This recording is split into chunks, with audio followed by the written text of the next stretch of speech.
I'm very disappointed that members of our own parliamentary party staged a coup, effectively, and undermined the authority of the Prime Minister. Let's not name names, but Michael Gove.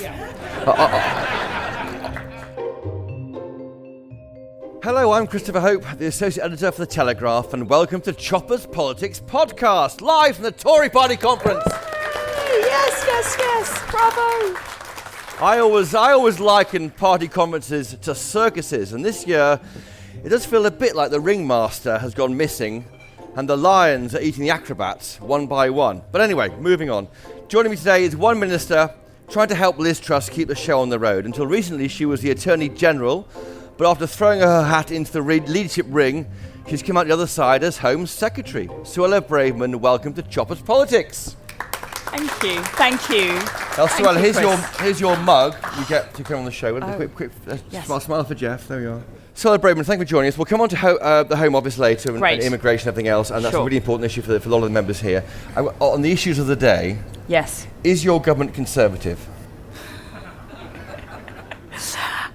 Yes, absolutely. Listen, this is an exciting time to be a member of the Conservative Party. We're the greatest party in the history of our country.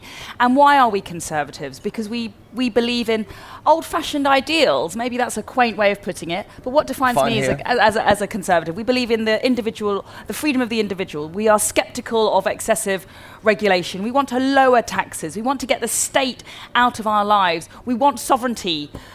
Full-fat sovereignty, and we want to ensure that we also support our communities and those who are the most vulnerable. That is the vision that unites us all as a family, and I believe that's the vision that Liz Truss wants to put into action, and let's all get behind her so that she can do it. If you had won the leadership race in July and August, would you have tried to cut 45p? That's a good question. Oh my goodness, hypotheticals. Oh my God, these are tough questions. It's just me talking. Yes, just you talking, and a million other people listening.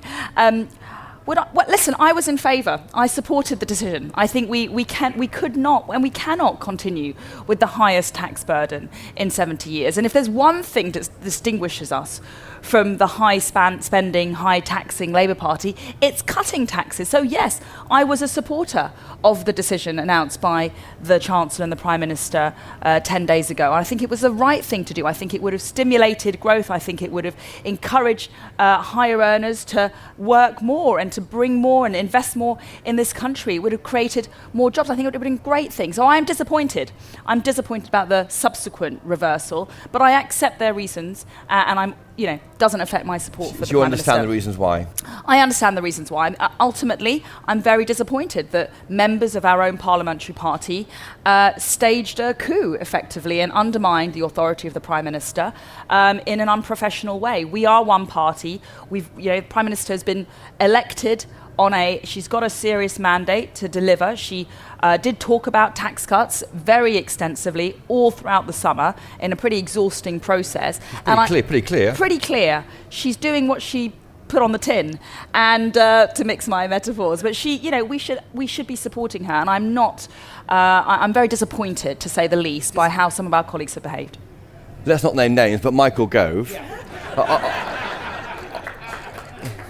Him particularly, I mean, he sat in that chair saying that he would not go ahead with it. Yeah. And I'm very disappointed with that. He should know better, shouldn't he, as a listen, MP? I have a lot of respect for Michael, and he's a friend of mine, but I do think that he got it wrong on this, and I think actually it's incumbent on him to try and corral support, encourage the new administration to succeed, because ultimately we're on the same team, and we should be focused on being united and delivering for the British people, because the thing that keeps me up at night is the prospect of a Labour government, and none of us want to see that happening, and that's why all of our MPs and all of our members should be uniting behind this Prime Minister.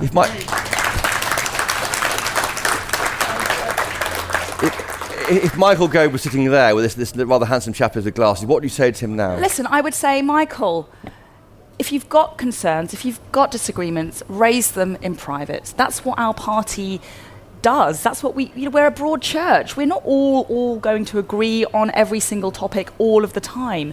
Concerns are legitimate. In fact, they're very helpful. And that's what you do as a friend, as a critical friend. You take your friend aside and you say, listen, I'm not sure, have you thought about this? Is this the right thing? Have you thought about that? You don't air your dirty linen in public. The leadership campaign is over, but is Michael Gove now running for leader? You'd have to ask Michael, but I'm not going to just draw briefly, any conclusions about leadership campaigns. It's not over yet. Today's debate is about should benefits go up by inflation. Where are you on that? Listen, I was actually quite clear in my leadership campaign that I wanted to cut welfare spending. I think we have far too many people in this country who are fit to work, who are able to work, and should be working, and they choose to top up their salaries with tax credits, or the benefits street kind of culture, I think, is a feature of modern Britain. Is that still alive now? So I think that culture does exist in my constituency in Fareham. I've got people here in Fareham, local councillors, and they will confirm that even in Fareham, in sunny, leafy Hampshire, the southeast, the prosperous southeast, there are pockets of communities where families have known nothing else but welfare. And Universal Credit did an amazing job of moving people off welfare and into work. But I think there is still a stubborn core of our population that sees welfare as the go-to option and is not motivated for financial or other reasons to get out there and work. And I think the stick, we've got lots of carrots. We've got lots of carrots to get people into work, but we've got to actually add more conditionality to the way we administer welfare and a bit more stick to ensure that it actually pays for people to get off welfare and into work. That's ultimately what is going to bring prosperity. It's not welfare and being, trapped by benefits. It's actually being empowered. It's more than your paycheck. It's about being part of a team. It's about doing something industrious. It's about doing something for the greater good. Work is a great salvation, and I think it's a great liberator. And I think culturally, we still have to get that message across to millions of people in this country. So my view then was, yes, we need to cut welfare spending. However, right now, I have to say, the question is under review. I take on board what Penny Mordaunt has said, but I know the question is under review. We also need to support the most vulnerable. We are not a cruel party. We are here to support people through tough times, and that's exactly what the safety blanket of welfare is there to provide. So now is not the time to do a below inflation rise in benefits? Well, I'm not going to take a view. I'm sitting on the fence, which is very unsatisfactory for all of you, I know. But the question is under review. Yeah. That is what the Prime Minister has said. I think I'm going to support her in exploring this issue and give her fully. Space to make it. Yes, and that's what I want. I'm not going to make policy up. So it's not helpful for Penny behalf. Mordaunt to give her view out so early on in the debate. Listen, we're all politicians. We've all got views. It's very hard to... Now, in your day job, immigration. Yes. It's a big issue for people here. Do we need more migrants to boost the economy? Overall, we need to get net migration down. And that is That's policy. Unfiltered, unvarnished, unapologetic view. Overall migration, net migration, however you want to call it, needs to come down. 239,000 was the last number, if you subtract the number of people coming in from the number going out. And that's really the same as pre-Brexit levels, and we haven't cut overall migration numbers. Isn't that extraordinary? Numbers. We have left the European Union and the numbers are still the same as pre-Brexit levels. I agree. And I think for me, and I'm not embarrassed to say it, I voted and campaigned for Brexit for sovereignty, but also because I wanted to reduce migration.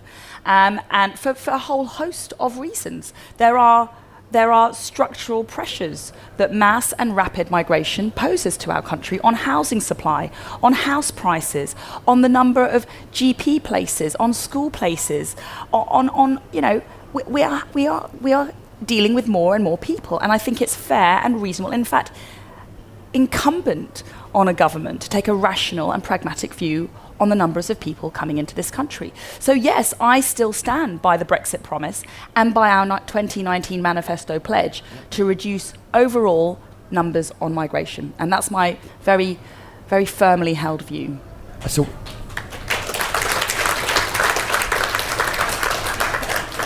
but we left the European Union, didn't we? Three years ago, and it's still as big as ever. I mean, yes. That's a failure by your government. So I think what's happened is we've come out of the EU, and we've delivered our points-based system. Priti and Boris did design and implement the new points-based system. And it's not working.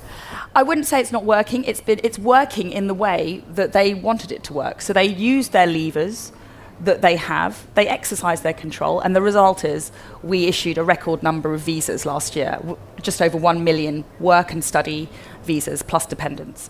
So that was a decision made by the government. My view going forward is we have to use the levers in a different way. And I think we should start saying, right, we've issued a record number of visas, we still haven't got net migration down.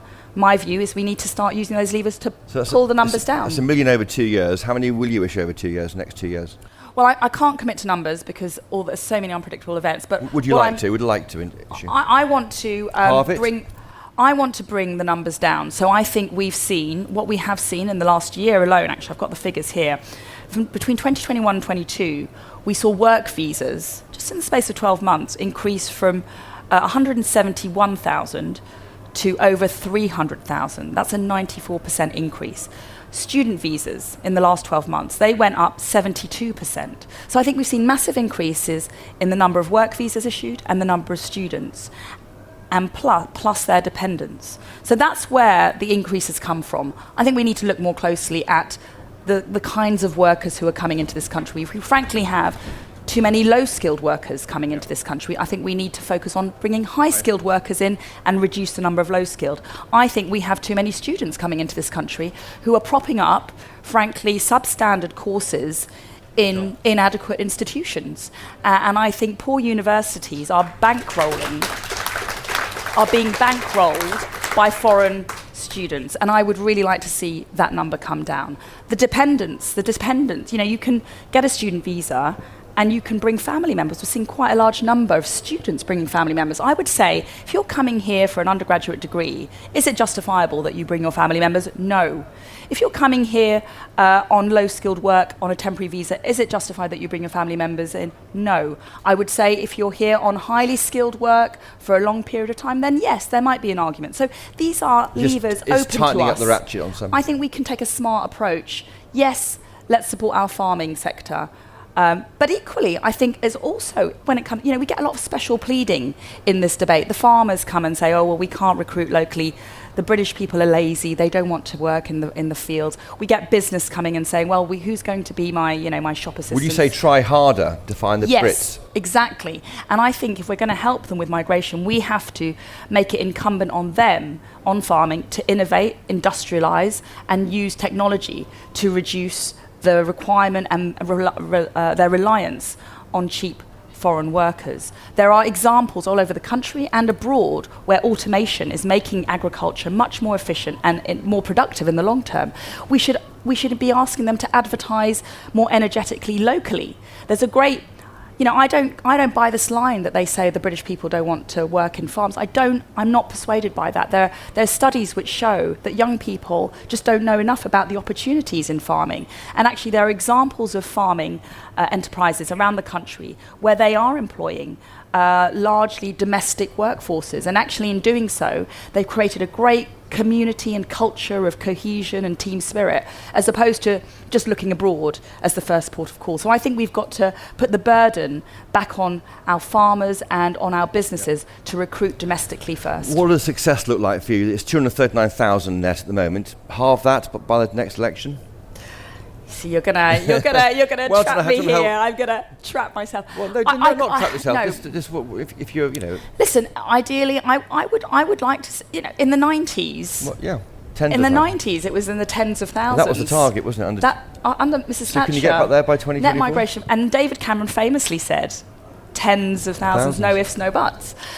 So that would be my ultimate aspiration, but we've got to take it slowly. By when? And we've got to go incrementally. Oh my goodness, he's not letting me go. Well, I'll help these guys get some answers. I'm not going to commit to a number, but I think we can. I think we've got to definitely substantially reduce the number of students, the number of work visas, and particularly the number of dependents and low-skilled visas. Can I ask you a personal question? Your parents are from Mauritius and Kenya. How do you feel about stopping other people arriving here? I have no qualms about that. Absolutely, I don't. And again, this is a kind of a common argument trotted out by the left that because of the colour of my skin and my heritage, I have to think a certain way, and I can't declare certain truths on migration. You annoy them, don't you? Because you're not left-wing. I hope I annoy them. That would be my delight if I'm annoying the left. But no, I disagree with that. My parents came here through safe and legal routes. My mother was recruited by the NHS. My dad came here because he was effectively kicked out of Kenya in the 1960s. But they came here legitimately. That was the policy of the government. They came here, they integrated, they loved this country from afar as children of empire. They don't, by the way, have any qualms about extolling the virtues of the British Empire. It was the British Empire that brought infrastructure, the legal system, the civil service, the military to countries like Mauritius and Kenya. And my parents are so proud. On my mum's side there, I think it's her great uncle and auntie fought with the Allies in World War II, and they were so proud of that. So I think, children of empire, there's obviously a mixed picture, and obviously there are bad things about empire. But history is complex. History is complex and nuanced, and I'm not going to apologise for empire. I'm not going to apologise for our past. History Should we is be there proud for us of to empire? look. Should we be prouder? I am proud of the British Empire. Yeah, quite. Yes. Absolutely.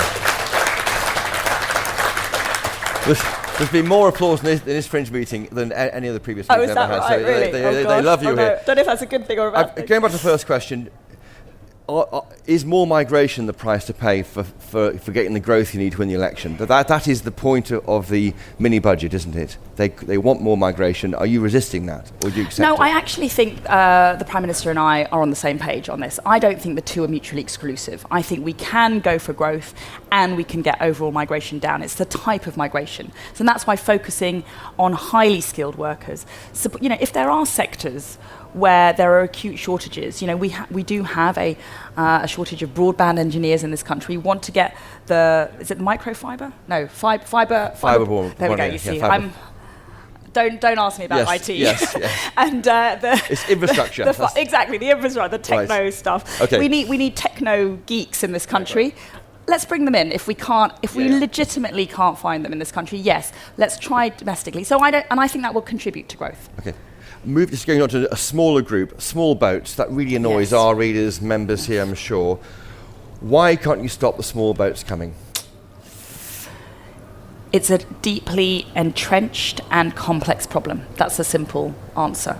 And I would love to be here claiming victory. I would love to be having a front page of the Telegraph with a plane taking off to Rwanda. That's my dream. It's my obsession. When will that happen? When will it happen? Listen, you've got to ask the courts about that. By Christmas? That would be amazing, but if I'm honest, I think it's going to take long. I think, we've got to come out of the legal dispute that we are currently embroiled in. So the High Court, we're still at first instance. The High Court is due to give a judgment later this month. If we win, that will be appealed. So then we'll have to wait for the Court of Appeal to adjudicate. That will take a few more months. If we win there, that will be appealed again. To the European Court of Human Rights? Or the Supreme Court. We've still got to exhaust domestic remedies. And then, even if we win the Supreme Court, no doubt there'll be a claim at Strasbourg. So, unfortunately, we've got to let that play out. But, I was looking recently at the records of past Home Secretaries, and they've all, probably without exception, had indelible frustrations with the European Court of Human Rights. It took 12 years to remove Abu Qatada, the Islamist cleric. You'll remember. Overruled in English courts and then overruled by Strasbourg, and it was Theresa May who finally succeeded. So, this is not a new problem. So while you're waiting for that to tick through the courts, what can you do apart from that? Work more with the French? You speak French, don't you? Answer that in je French. parle français. Ah, oui. Et vous, monsieur? Yes, so you taught the language. Why not work more closely with them? Sorry about this awful joke. But you taught the language. I do. I should say I used to be very fluent in French, just to set the record. I was reported that I was fluent with my French counterpart a few weeks ago. And I lived in France for a couple of years. My mother is a francophone. She speaks Creole French, and I used to be fluent after I lived in France, but it's been 20 years, so my French is a bit rusty. And when I did meet and speak to my French counterpart, we started in French. And I did we did a fair bit of French in the beginning, and then I did move to English. So I don't want it to be said that I am completely free. Maybe it'll come back, but that's an aside. What more can I do? So what more are we doing? We've got a big plan. So the French is definitely one aspect of the plan. Now the deal with the French, I know it gets a bad reputation, but the reality is that the French are stopping about 40 to 50% of the disembarkations from the French coast. So that's about 20,000 attempts are being thwarted by the French authorities. Annually. That's not good enough, but it's better than nothing. So to those who say scrap the deal, stop paying them, I'm not of that view, because that's better than nothing. We've doubled numbers coming over. We'd have 20,000 more people, and so it's better than nothing, but it should be more. So we've got to, that interception rate shouldn't be 50%, it should be 80, 90% at least. They've got about 200 gendarmes on the coastline. We need to double that. We need to get the Brits working a bit more hand in hand with them. We've got to use better technology. We've got brilliant drone technology that can go over and identify these people and their operations so that we can alert the authorities to intercept. So I think much more collaboration with the French is important. And what I did take away from my conversation with Gérard Darmanin a few weeks ago was that they want to solve this. It is a blight on their Pas-de-Calais region. It's ruining communities. The mainly Albanian people who are coming are not asylum seekers. They are criminal gangs. They are bringing criminality to that region. The Front National is gaining support on the back of this issue alone. So politically and from a criminal justice point of view, they do want to fix it. We've got a joint interest. We both want to, I would go to France very soon to meet Gérard in person to talk about this. And, we've talked about possibly working more closely with the Albanians. I know he's very keen to do that. And also with other countries. We're not the only country dealing with it. The Belgians are grappling with this. The Danes just reached a similar agreement with Rwanda. We can all work together. Yeah. Are you joining with the Danes to fight push it through? I would like to really explore how we can, I think there's a lot more we can build on when it comes to the Rwanda template. We can get more countries, destination countries, and we're looking actively at negotiating with countries who will take our asylum seekers. But we can also look at more source countries, so the French, the Brits, the Danes, the Belgians. And the Navy patrols carry on, do they, on the south coast? Yes, Prime Minister pledged to that in the leadership contest, and I think the military do bring an added element of professionalism and resource to this challenge. And in terms of the ECHR, just clarify Dominic Raab's plans, they are dead now, are they? And what's the replacement of the Bill of Rights? They are largely. So the Bill of Rights that Dominic introduced earlier this year has been shelved, but there is still an important element there that we do want to retain, and that is excluding the impact and the influence of a foreign court, effectively the European Court of Human Rights, the Strasbourg Court, which, as you saw in June, came in at the last minute to thwart our flight to Rwanda. We don't want that to happen. So we need to pass some legislation to ensure that measures from the Strasbourg Court don't have that effect in the US. Just move on to crime. And I would just say, finally, a really important point, which I need to start talking about more, is modern slavery. Now, modern slavery has been a proud achievement of this government. We're one of the first countries in the world to start fighting this scourge. But the truth is that the modern slavery laws that we put in place are being abused and exploited by the people coming across on the boat. So they're coming across, and funnily enough, after they've consulted a lawyer, will put in their claim for modern slavery. That's regardless of the fact that they may have paid to come across. That's regardless of the fact they may have actively sought to come here across the channel and take a dangerous journey. And that's regardless of the fact that they're coming from a relatively safe country like Albania. So it's being abused, and it's currently the main blocker to removal of illegal migration. And worse than that, our modern slavery rules are being abused by convicted criminals. So, people who have served their sentences for murder, drug supplying, paedophilia, are on the point of they finish their sentence, we want to deport them, they claim modern slavery, and they are then allowed to stay in this country again. So we need to change the law to ensure that abuse cannot carry on. On crime, what does going back to basics on policing mean? Well, I think there are several angles to this. I'm very keen on common sense policing, old school policing, and I really want to take away that's the distraction. detecting crimes and solving crimes. Exactly. It shouldn't really be that complex, should it? And the fact that you're asking me this says a lot about the state of policing today. And I think there's a perception that the police have been distracted by politically correct initiatives, pandering to various lobby groups. So they're more interested in policing non-crime hate incidents. It's easier, taking right? on journalists. It's easier, though, isn't it? It is easier. It's desk-bound. You sit there just looking into things. Maybe that's where it comes from. You don't have to go out and meet Yeah, I think it's part of that. I think there's also been a bit of a distortion of priorities within policing over the last few years. There's been a bit too much of the PC brigade, frankly. And we've seen this in so many areas of our public sphere. Schools, I've talked about that in the past, but, the justice system, private sector generally, this kind of inclusion, equality, diversity drive has come to take prevalence over the basics of policing, for example, like, as you say, responding to Do you want to see the burglaries. police not doing the Macarena at the one of these carnivals? Yes. That should stop. I would like that to stop. I'd like our police to command authority by behaving in a serious manner. And they're trying to get it one with the community, aren't they? And yes, I mean, I think that's why they community do it, policing is really important. Relationships, are really important, particularly in urban areas where there's gang violence, and police need to know the people that they're dealing with. But I think there's a step too far when you've got them, dancing the Macarena, when you've got them taking the knee, when you've got them,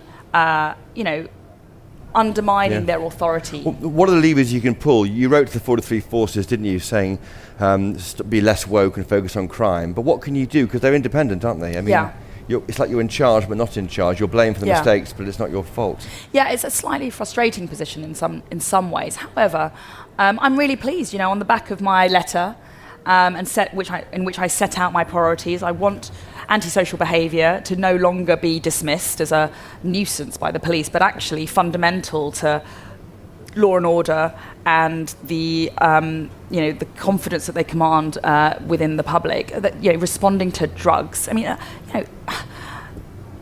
the use of cannabis in parts of our country and our communities horrifies me. It's almost become being legalised in normalised. London, in parts of London. They might legalise it soon. And when you've got Labour mayors like Sadiq Khan, I'm afraid, who seem to be more interested in the legalisation of cannabis than actually fighting addictive substances which cause mental health illnesses, which lead to more serious drug addiction, which are absolutely ruinous for our communities and families.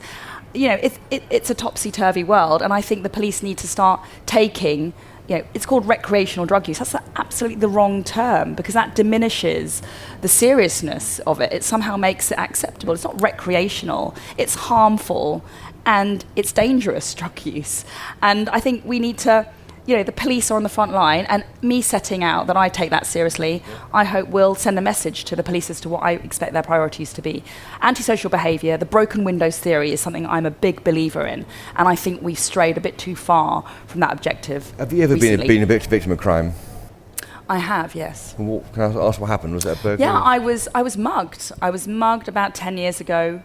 I was on my phone in central London, and a guy on a moped drove up to me, and he had a helmet on. I thought he was going to say something to me, and I kind of, in my usual way, kind of turned and smiled, and then he just plucked my phone out of my hand, and I thought it was a joke, actually. That's the way I think. I take a benign view of humanity, and then he didn't stop. He drove off with my phone, and I did call the police.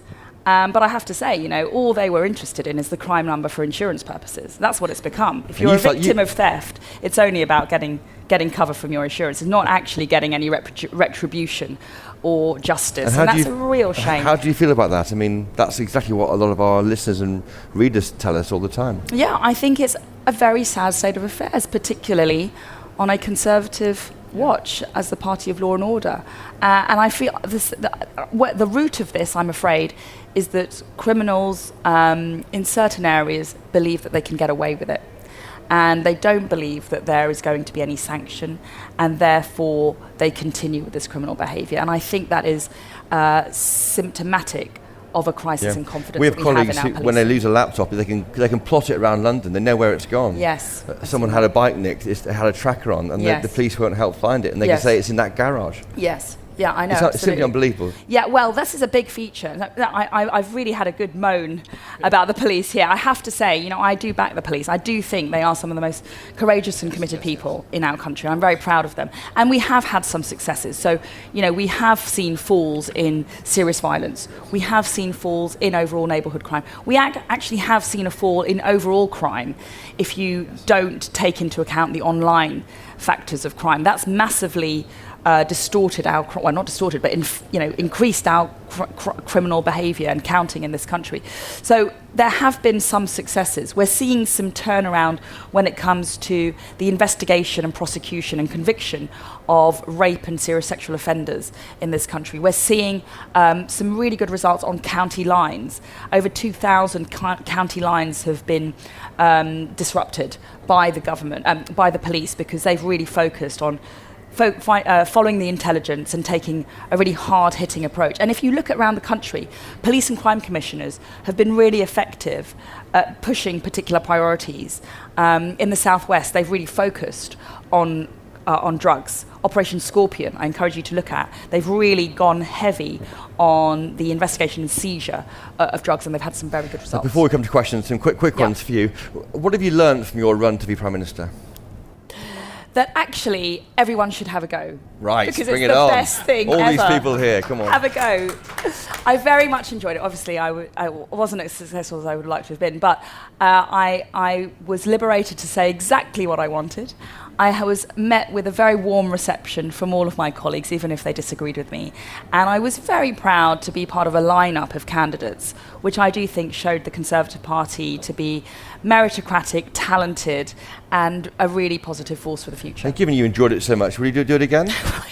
I knew you were going to ask that. Well, Chris, I'm very focused on serving as Home Secretary. Of course you are. Of course you are. And will you do it again? There's no vacancy. What other answers can I come up with? What's your advice to women entering politics? I mean, you get a lot of trolling, don't you? And a lot of people here want to be MPs, probably. It's not easy, is it? I mean, it's pretty grim out there for men and women, but women particularly. For men and women, I have to say, listen, we've had lots of male MPs. I mean, David Amess was not even a year ago. So I think, you know, men take their fair share of abuse, and in some ways, you know, people feel they can be more violent and aggressive towards men. I mean, the way Michael Fabricant was spat out, or not spat out, but, you know... He was jostled. He was jostled, yes, we've got to get it right. He wasn't actually assaulted. But, you know, so I do think the men get a hard time in our public discourse. But for women, I mean, I'm going to be honest, I have to say, I haven't really felt a particular mistreatment or, you know, better treatment because I'm a woman. I do feel within the Conservative Party, you know, I've been treated very respectfully. I've been given a fair crack of the whip. I've been given huge amounts of support and encouragement. I was very, very much supported by Women to Win, the great Anne Jenkin.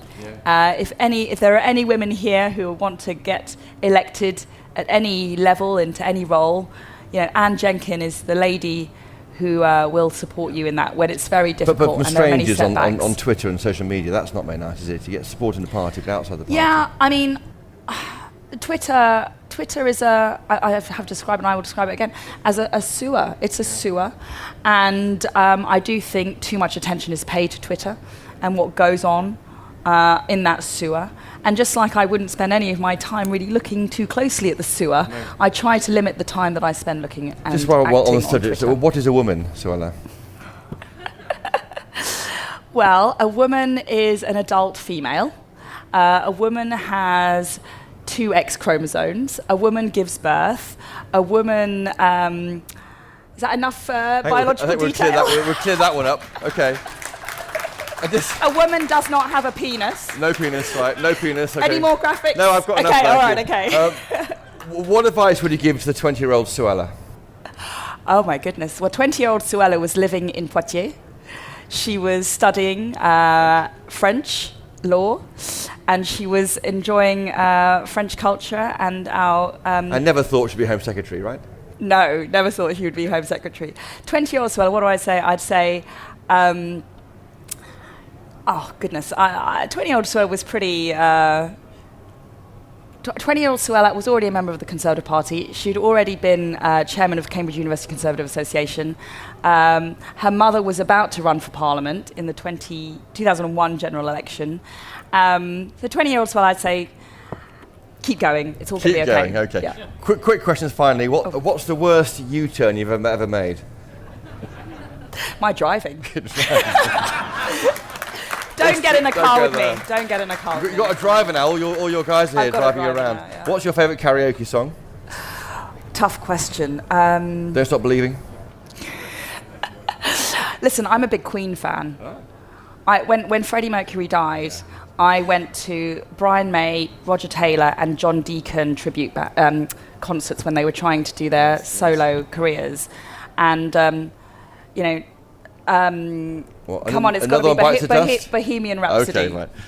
Will Brexit ever get done? Yes or no? It's already done, but we've got to finish. We've got to keep going. Not for Northern Ireland, it's not. But you're not for Northern Ireland. You're right. Yes, you're right. So yes, it will get done. For Northern Ireland. Grammar schools? Yes or no? Yes. Do we need? I don't think that's government policy. I don't know if it is government policy. I think it's getting towards government policy. It's on the way. Brilliant. Excellent. Do we need a new royal yacht? Yes. Oh, exactly. Thank you. Go. That's more like it. Good answer. And finally, an easy one. You've got 2 children. Yes. Which one do you prefer?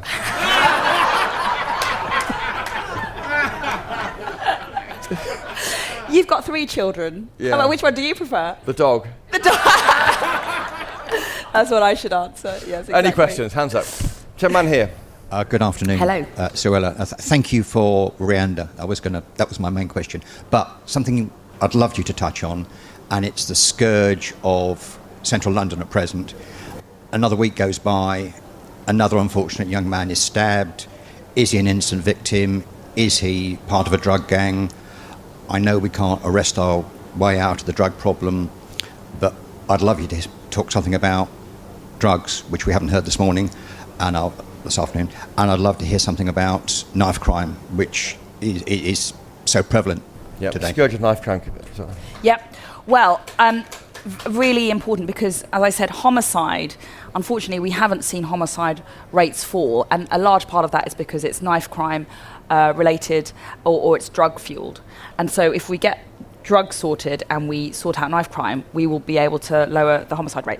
So the short answer is we've seen some really good projects on knife crime in Milton Keynes, and our Conservative Police and Crime Commissioner has really spearheaded that. And what they've done is they've encouraged the police, or the police have changed their approach to when they find someone, if they arrest someone in possession of a knife, they will not release them under investigation, a technique that the police overuse in my view, and they will remand them in custody and they will actually be sentenced, or they will go through the court procedure and receive a sanction. So people are getting the message, young boys generally will get the message that possessing a bladed weapon is going to land them in court with a criminal sentence, and that's sending a massive signal to deter them from picking up a knife in the first place. And drugs as well. We've got a drug strategy. I encourage you to read it, but it sets out exactly what we really need to do on the county lines. Huge aspect of the work. But I'm very much in favour of taking a hard line on cannabis. I am very dismayed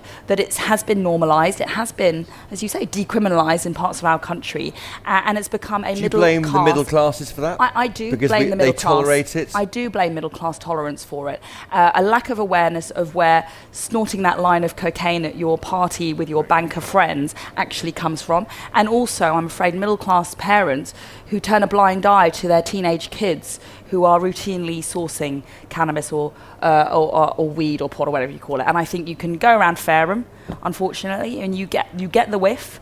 And they are very nice areas of part of our constituency, and it's very, very sad. And I think we have to take a tough line. I think the police need to clamp down on it. We've got 8 minutes. Sorry, I do give very long answers. I know, good answers. The man there with the microphone.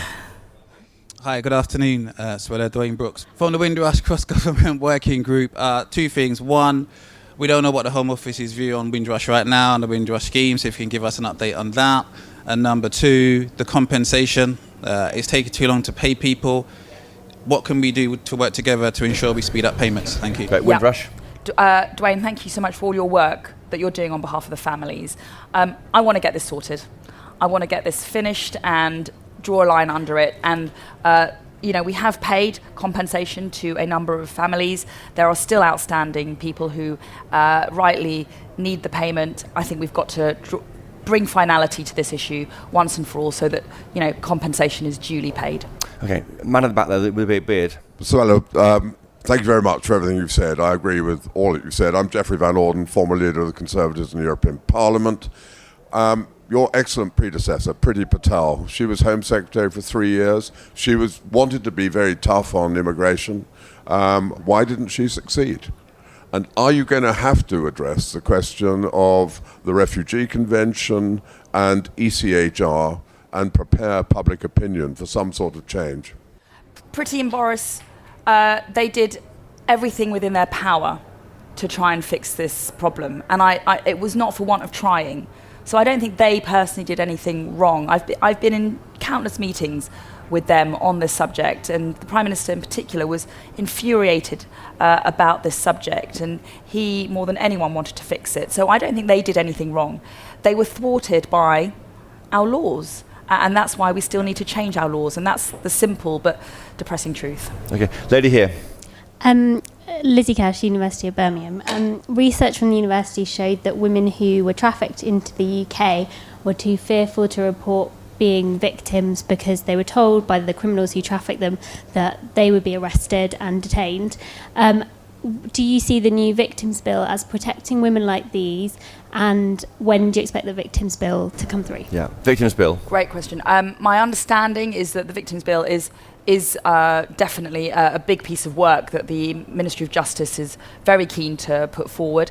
And on trafficking, I'm very proud of our track record on supporting particularly women and girls who've been trafficked into servitude, into the sex industry, into criminality, into, through no fault of their own, and they've been exploited and they're vulnerable. And we need to ensure that those people are being protected. The problem is, because we're being overwhelmed by spurious claims, those genuine victims are not actually getting the support that they need because the system is gummed up. So we can't actually get to the real kosher cases. We're actually having to work our way through a multitude of spurious and unfounded claims. Okay, lady at the back there, please. Hi, sorry. My name's Jasmine. I'm a student at the University of Warwick. I just wanted to ask what the government's going to do more to protect women's safety on the streets, because when I'm by myself, I don't feel safe walking home at night, and I'd really like to see some more changes on this. Yeah. Well, I think there are, again, many, many angles to this, but what I would say very briefly is that we are, and I am, very, very committed to increasing the investigation, rate, if that's the right word, the investigation rate, the charge rate, and ultimately the conviction rate of mainly men who commit rape and serious sexual offences. And unfortunately, that number is too low. And so the system is not quite working. We've got some very, very good pilots, and I oversaw some of this when I was attorney, overseeing the Crime Prosecution Service. Operation Soteria, I don't know if you've heard about it, do look it up, but it's innovative working and collaboration between victims, the police, and the CPS, so that the victims of crime don't feel let down or abandoned or on trial themselves. We need to make sure that victims feel supported through the system. Where do you sit on giving anonymity to people accused of sex crimes? Think of Cliff Richard in the past and others.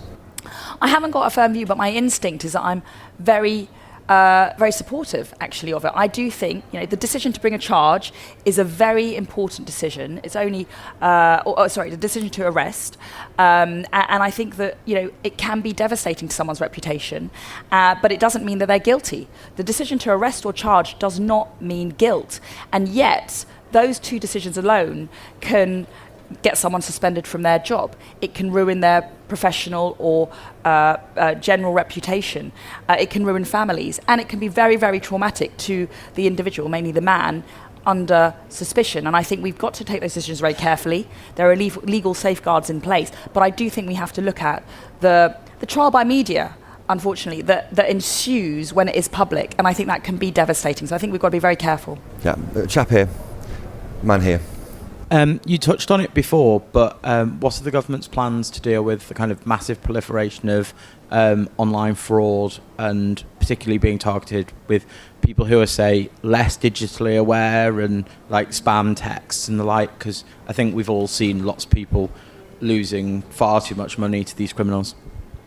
It's a massive feature of modern day crime, and we need to take smarter action. And frankly, I think for too long, our law enforcement agencies have been on the back foot.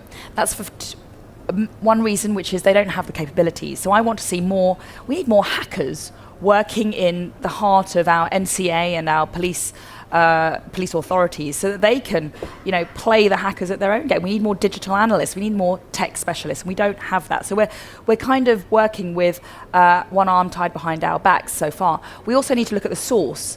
I mean, this problem is huge, and I think once we're looking at investigating or dealing with the symptom, we're actually again too late. We have to work with the tech companies and the banks to ensure that they identify the nests of hackers and they disable them before they get to Mrs. Miggins and defraud her of her life savings. And just two more. Man there with the glasses, please. Suella, thank you for being here today. Comparing the new government with the old government, you said that Dominic Raab plans are dead. Regarding your predecessor in this role, Priti Patel, she signed agreements with Albania and Pakistan to deport criminals from those countries back to the country of their origin. Are you going to continue those? Are you going to sign new ones? And how can you work with more countries? Yeah, we need more removals agreements, and Priti Patel did really well in securing an agreement with Albania, Pakistan, as you say, and actually other countries. This is not about illegal migration, but it's about overstaying. It's like corollary issue, which is the largest group of people who overstay are actually Indian nationals. And Priti Patel secured an agreement with India to try and get removal of Indian nationals. And they've got to be clear, they don't go into criminal behaviour, but they do overstay their visa allowances. And so we've got to start removing people, and agreements with other countries where they cooperate with us is definitely the way that we'll succeed in that. Last one, please, sir. You mentioned the number of people the French stopped crossing the Channel. Don't they just try the next day? And what about their boats? You're absolutely right. They do try again. So that's why interception on the French coast is not sufficient. It doesn't stop the problem, it only delays it. And you're absolutely right. The gendarme will stop them or puncture their dinghy. They'll just try again the next day and the next day. And maybe it takes 3 or 4 attempts, but they'll get there eventually. So, but it's one angle to our multifaceted plan. I'd rather that than actually just do nothing on the French coast. So we have to do something, and I think we've got to bolster that defence. But you're right, it's not in and of itself a solution. Suella Braverman, thank you for joining us today on Choppers Politics. Great to have you on. Please give a round of applause. Thank you, everybody. And of course, thank you to the audience for coming. On your way out, please do take home a mug. If you want to watch it all again, or all my shows earlier this week with Jacob Rees-Mogg, Michael Gove and Jake Berry, you can do so on the Telegraph's YouTube channel, or listen again by searching Choppers Politics wherever you normally listen to your podcasts. For all the best analysis from the Tory party conference, as well as the best backstage gossip, please pick up your copy of the Daily Telegraph on leaving, or go to telegraph.co.uk, or sign up to my newsletter, which you might enjoy daily. Otherwise, have a great time, enjoy the conference, and cheerio!